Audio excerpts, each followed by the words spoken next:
কবরটি নদীগর্ভে বিলীন হয়ে গেল। ভয়ঙ্কর ভাঙন,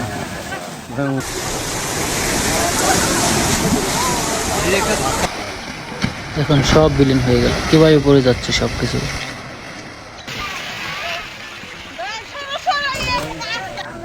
এভাবেই প্রতিনিয়ত একটু একটু করে বিলীন হয়ে যাচ্ছে এই অঞ্চলের সবকিছু। ভয়ঙ্কর ভাঙন,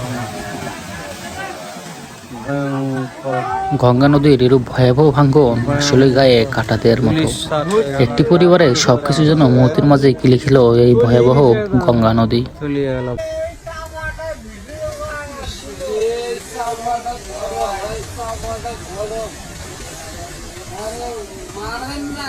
এদিকে গাইবান্ধায় ব্রহ্মপুত্র নদীর ভয়াবহ আকারের ভাঙ্গন দেখা দিয়েছে। মুহূর্তের মাঝে বিলীন হয়ে যাচ্ছে ফসলের জমি এবং বসতভিটা রাঙ্গিনা। দেখুন কতটা ভয়াবহ আকার ধারণ করেছে এই অঞ্চলগুলোতে।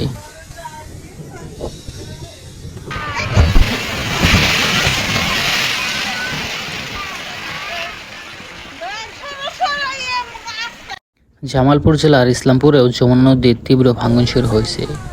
মুহূর্তের মাঝে বিলীন হয়ে যাচ্ছে বসতবাড়ি রাঙ্গিনা, সাথে বিলীন হয়ে যাচ্ছে এই গ্রাম রক্ষাকারী বাঁধ।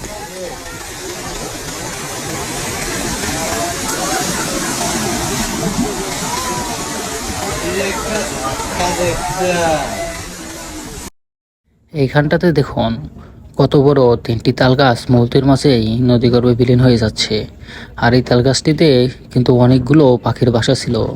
আর এই তাল গাছটার সাথে সাথে সেসব পাখিগুলো পানিতে পড়ে মারা যাচ্ছে। এটা খুবই ভয়ানক দৃশ্য। নদী ভাঙ্গন হলে শুধুমাত্র যে বসতভিটার ক্ষতি হয় এরকমটাই নয়, প্রাকৃতিক যে সমস্ত উপাদান আছে সেগুলো ব্যাপকভাবে ক্ষতিগ্রস্ত হয়। দেখুন কতগুলো পাখি পানিতে পড়ে ছটফট করে মারা যাচ্ছে। সাবধুরি ইউনিয়নের কাশারিডোবা এদিকে জামালপুরে ইসলামপুরে যে গ্রাম রক্ষাকারী বাঁধটি ছিল সেটিও কিন্তু ভেঙে যাচ্ছে। আজ সকাল থেকে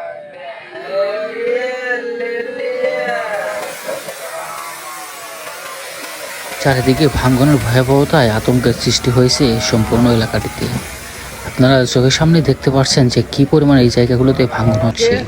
আর যদি এমন ভাঙ্গন প্রতিনিয়ত চলতে থাকে তাহলে এই অঞ্চলগুলো একটা সময়ে মানচিত্র থেকে চিরতরে বিলুপ্ত হয়ে যাবে। প্রায় 10 মিটারের মধ্যে ইতিমধ্যেই দেবে গেছে। একের পর এক ডাম্পিং পয়েন্টটি নদীগর্ভে বিলীন হচ্ছে। জরুরি ভিত্তিতে ডাম্পিং পয়েন্টের ভাঙ্গা অংশটি রিপেয়ারিং না করলে অল্প দিনের মধ্যে কাছারিডোবা ডাম্পিং পয়েন্টটি পুরোটাই নদীগর্ভে বিলীন হয়ে যাবে। গত বছর প্রায় 3 কোটি টাকা ব্যয়ে এখানে ডাম্পিং করা হয়েছিল। এই ডাম্পিং পয়েন্টের 10 মিটার ইতিমধ্যে ভেঙে গেছে, দেবে যাচ্ছে। জরুরি ভিত্তিতে ডাম্পিং পয়েন্ট মেরামত করা না হলে 2-1 দিনের মধ্যে পুরো ডাম্পিং পয়েন্টে নদীগর্ভে বিলীন হয়ে যাবে এবং ডাম্পিং পয়েন্টের আশেপাশে প্রায় 10টি গ্রাম ভয়াবহ নদী ভাঙ্গনের কবলে পড়বে। এজন্য জরুরি ভিত্তিতে পানি উন্নয়ন বোর্ডের ঊর্ধ্বতন কর্তৃপক্ষ সহ সংশ্লিষ্ট সকলের কাছে জোরালো দাবি জানাচ্ছি, জরুরি ভিত্তিতে কাছারিডোবা ডাম্পিং পয়েন্টটি পুনঃ মেরামত করা হোক। ধন্যবাদ। ভাঙ্গন কবলিত এই সকল জায়গাগুলোতে অতি দ্রুত জিও ব্যাগ ফেলে ভাঙ্গন রোধ না করা হলে পরবর্তী সময়ে এই সমস্ত অঞ্চল সম্পূর্ণরূপে নদীগর্ভে বিলীন হয়ে যাবে। প্রতি বছর বর্ষার মৌসুম আসতেই এই সমস্ত নদী উত্তাল রূপ ধারণ করে এবং ধীরে ধীরে নদীর পাড়গুলো ধসে যেতে থাকে।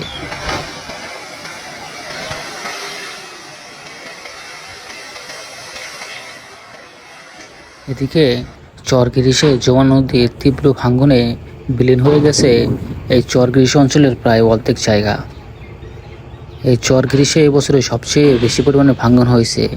ভেঙে গিয়েছে গোরস্থান, বসতভিটা এবং শিক্ষা প্রতিষ্ঠান। কিন্তু এখনও পর্যন্ত এই চরগিরিশে কোনো প্রকার বাঁধের কাজ করা হয়নি। এই চরগিরিশ এতটাই অবহেলিত যে প্রায় 1 মাসে এখানে 1 থেকে 150 পরিবার এখান থেকে বাড়িঘর তাদের অন্যত্র সরিয়ে নিয়ে গিয়েছে, কিন্তু এখনও পর্যন্ত একটা জিও ব্যাগও এই জায়গায় ফেলা হয়নি। বাঁধের কাজ তো হবে সেটা দূরের কথা, কিন্তু সাময়িক সময়ের জন্য যে ভাঙন রোধ করার জন্য যে ফেলা হবে সেটাও ফেলা হয়নি। এটা খুবই হতাশাজনক। আপনারা সকলেই সম্পূর্ণ ভিডিওটি দেখবেন এবং আমাদের ভিডিওটি পর্যাপ্ত পরিমাণে শেয়ার করুন যাতে এই ভিডিওটি সকলের কাছে পৌঁছায় এবং এই অবহেলিত অঞ্চলগুলোতে যেন বাঁধের কাজ শুরু হয়।